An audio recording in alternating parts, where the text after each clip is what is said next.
आज सबसे ज्यादा आपको शायद इस बात का अंदाजा हो, मौजूदा दौर में 3-4 साल के जमाने में हमारी कई लाख बेटियां मुर्तद हो चुकी हैं। मुर्तद जानते हैं? इस्लाम छोड़ चुकी हैं। इस्लाम छोड़ दिया, किसी गैर से जाके शादी कर ली, किसी गैर के दरवाजे पे चली गई। इसमें एक बहुत बड़ी वजह यह है, कितनी बेटियों से जाके पूछा गया तुम्हारे इस्लाम छोड़ने की वजह क्या है, आखिर तुमने अपना घर क्यों छोड़ा?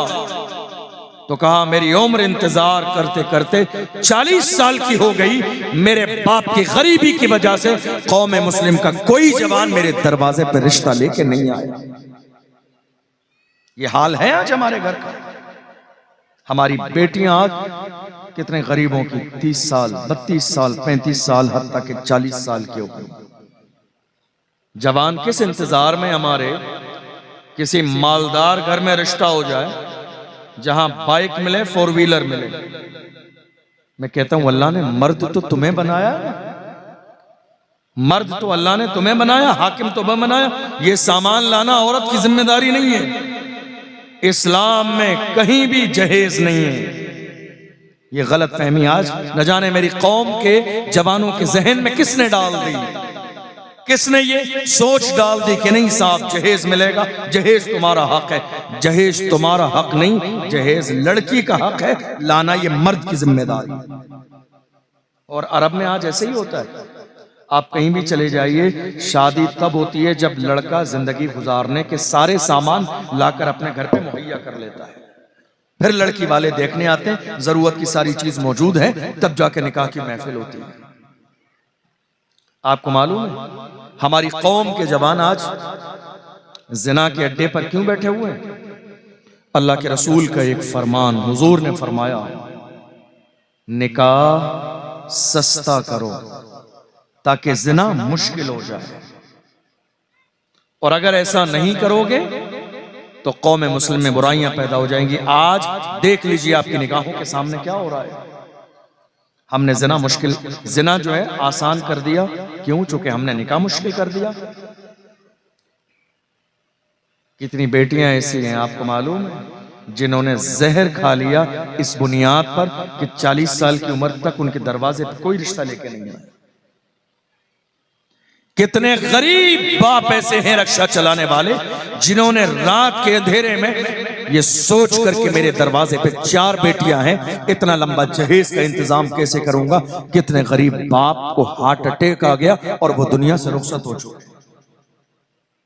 जवानों कहां खड़े हो आप जहां खड़े हो मेरे आका ने आपको यहां खड़ा नहीं किया था। ये सोच नहीं थी इस्लाम की, ये सोच नहीं थी कुरान की, ये फिक्र नहीं थी पैगंबर आजम की। गरीब नवाज से मोहब्बत करते हैं, गौसे आजम का नाम लेते तो कम से कम गरीब नवाज और गौसे आजम की जिंदगी को पढ़िए, उलमा से सुनिए और अपनी जिंदगी में शामिल कीजिए। आपको मालूम है उलमाए किराम बैठे हुए, हम लोग भी कभी जलसे में जाते हैं, कुछ लोग मिलते हैं, कहते हैं हजरत अच्छा मेरी बात समझ आ रही है आपको? ये बताइए, सबको समझ आ रही है? परेशान तो नहीं हो रहे आप? मैं इनकलाबी तकरीर भी कर दूंगा, लेकिन मैं चाहता हूं ये मौका है तो कुछ आप सीख कर जाइए। हम लोग कई बार जलसे में जाते हैं। एक साहब ने कहा हजरत आप तो रोजाना जलसे में जाते हैं, अच्छी अच्छी फैमिलियों से मुलाकात होती है,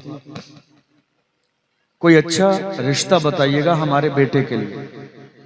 तवज्जो है आपकी? कोई अच्छा रिश्ता बताइएगा हमारे बेटे के लिए।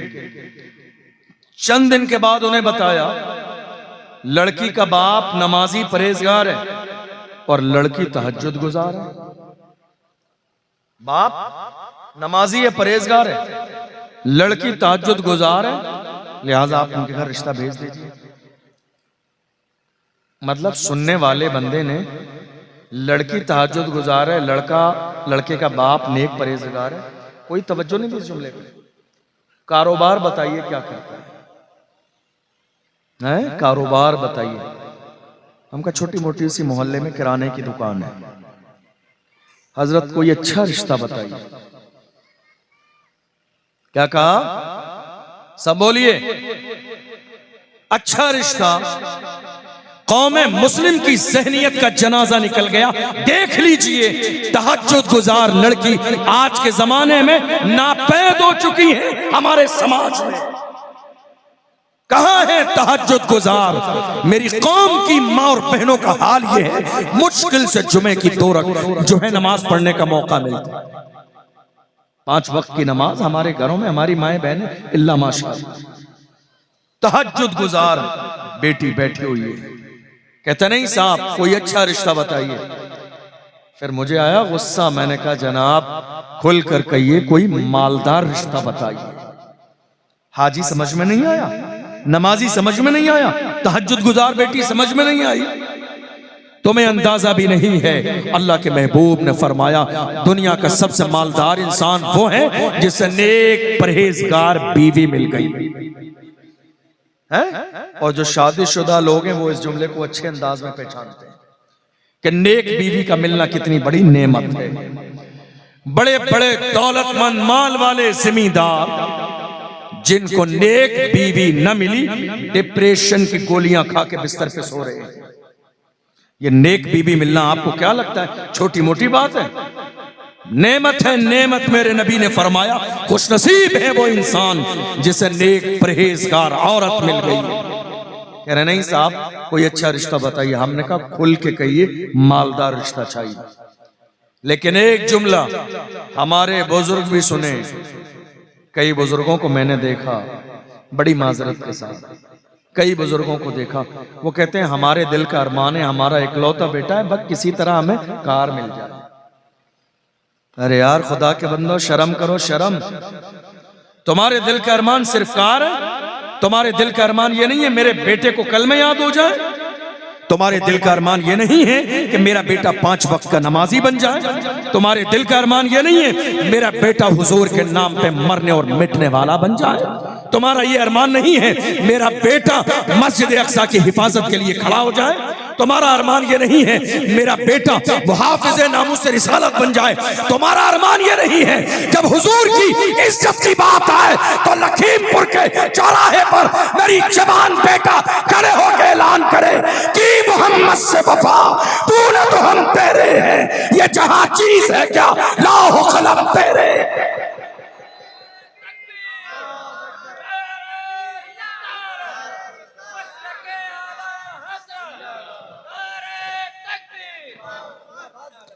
तेवर देखिए दिल का अरमान क्या है। ऐ मेरे बुजुर्गो तुमसे हाथ जोड़ के कहता हूं दिल का अरमान ये न बनाओ ये तुम्हें कार बैठने को नसीब नहीं होगी। क्या कहते हैं आप? नहीं मिलेगी। ये जिनके घरों में बेटों की शादियां हो गई हैं वो बहुत अच्छे से मेरी बात समझ भी रहे होंगे। ये जो आप मांग कर अपना लेवल डाउन कर रहे हैं ना, ये बाइक आपके लिए नहीं है, ये जहेज का सामान आपके लिए नहीं है, ये लाने वाली उसी बहू के लिए जो लेकर आई है। आप जबरदस्ती मांग कर भिखारी बन रहे हैं और अपना लेवल डाउन कर रहे हैं। याद रखिएगा जहेज से मालदारी नहीं आती है, मालदारी खुदा की अता से आती है। मेरे नबी ने इरशाद फरमाया दुनिया में कोई इंसान अपने बेटे की शादी या दुनिया का कोई जवान अपनी शादी किसी मालदार औरत के घर इस लालच में करेगा कि मेरे घर में मालदारी आ जाए, तो मेरे नबी फरमाते अल्लाह ऐसे शख्स को और ज्यादा मोहताज कर दे।